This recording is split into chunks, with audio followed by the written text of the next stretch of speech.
All right, everyone. Let me know if there's an issue with the audio. Oh, no. There we go. I was muted. I caught it that time. Let me know if there's an issue with the audio. Trying a little bit of a different setup. Just try to get my audio coming in clear on the recording. So, check it out. We are continuing with our work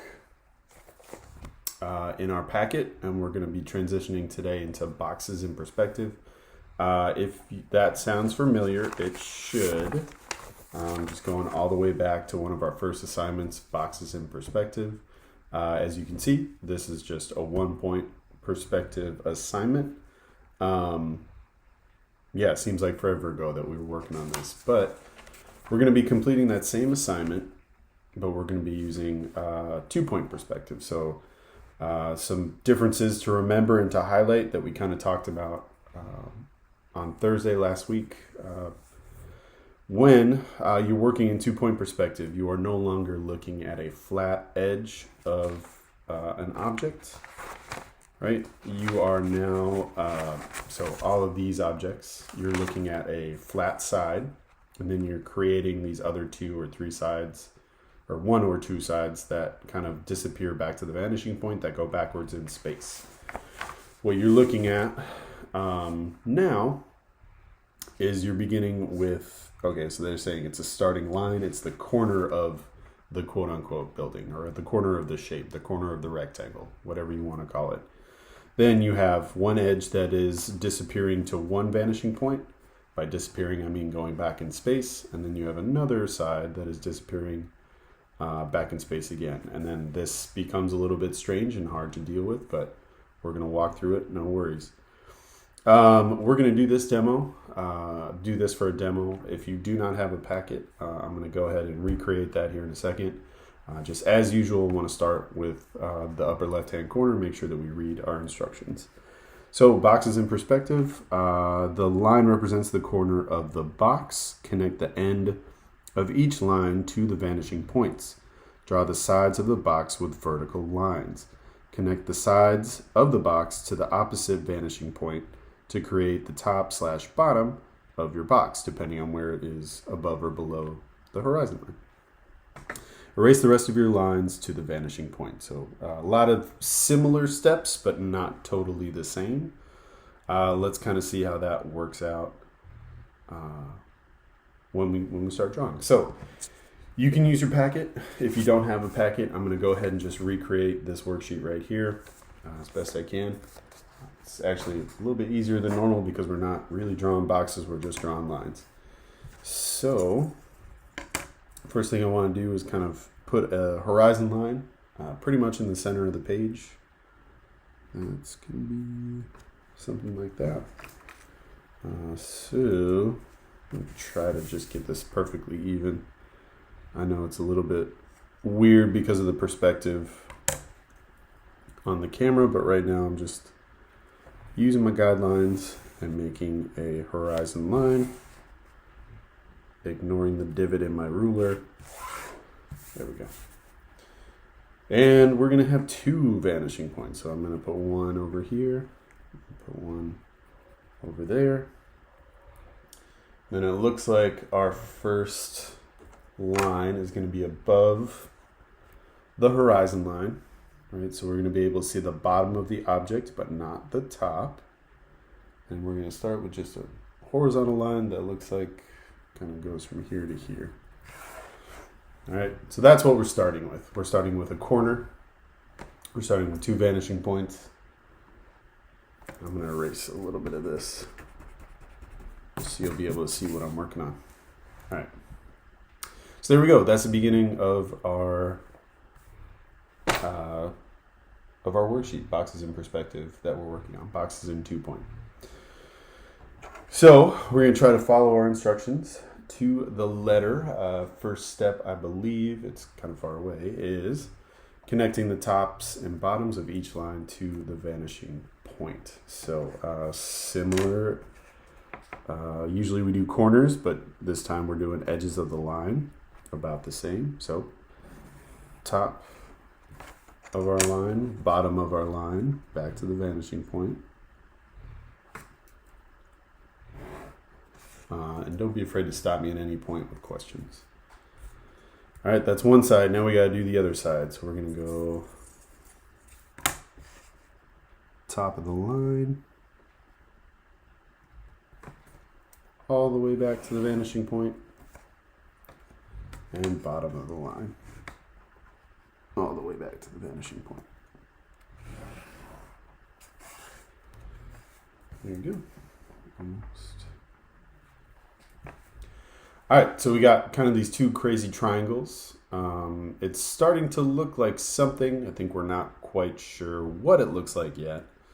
But that's, I mean, it's starting to look like something we've seen before in perspective. So let's keep working. So we got a vertical line over here at the beginning of our shape, the side of the shape that's closest to us, which means the back edge of the shape is also going to be vertical. It's also going to be parallel to the beginning.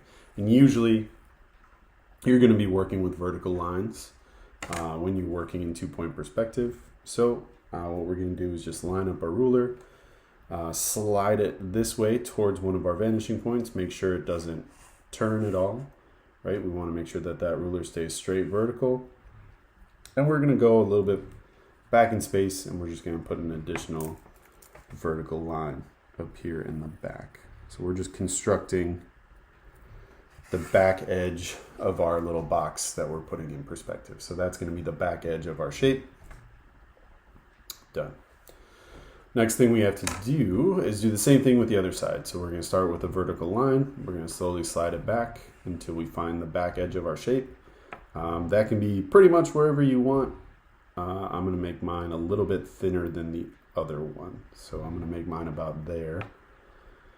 Double check my ruler, make sure we're good. And we're going to go ahead and put a vertical line. So now we're starting to see some box attributes. We're like, okay, this is looking familiar. This is looking good. And this is great. This is good. So I just want to read our next step real quick, just to double check. Draw the sides of the box with vertical lines. We just did that. Connect the sides of the box to the opposite vanishing point to create the top or bottom of the box. So we have lines on this. So I'm looking at my back edge right here or over here. We'll use this one because it's a little bit easier to see. So we already have lines going from this corner back to the vanishing point, right? We already have that. That's done. So instead of putting a horizontal line in here at the bottom to finish up the shape, that line is actually going to go straight back to this vanishing point. So we're using the opposite vanishing point now that we used in the first half. So all of your lines, I think I mentioned this before, are either going to go vertically or directly back to the vanishing point with very few exceptions. So when you're lost, try to look for a vanishing or an orthogonal line that you can make. So I'm looking at this corner, right, the bottom corner of my box. I'm connecting that back to the opposite vanishing point that we used in the first step. Okay, starting to look like it, starting to look like a box.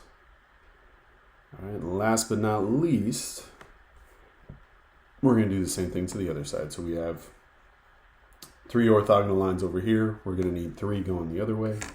So we're going to use our ruler, line it up with the bottom of the box, and make that long orthogonal line to finish up our shape.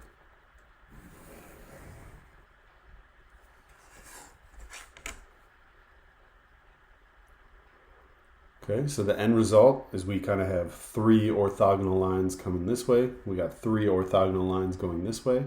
And now all we have to do is figure out which lines we need and which lines we don't. So we're to our last step where we're just erasing, right?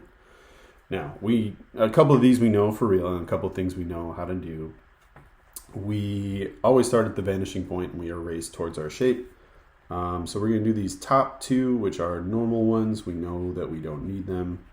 Erasing, erasing, erasing until we get to the back edge of the shape. We don't want to erase too much. Looks like I got a little extra here. Okay, there's one. This bottom line we can also erase. That's a normal one, but we want to stop. right when we get into our shape.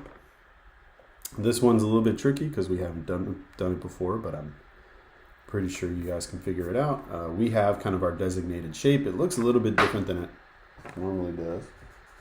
Drop something. But we're going to start at our vanishing point, and we're going to just erase that orthogonal line until we get to an other orthogonal line. So as soon as we get to this other orthogonal line, we're going to stop.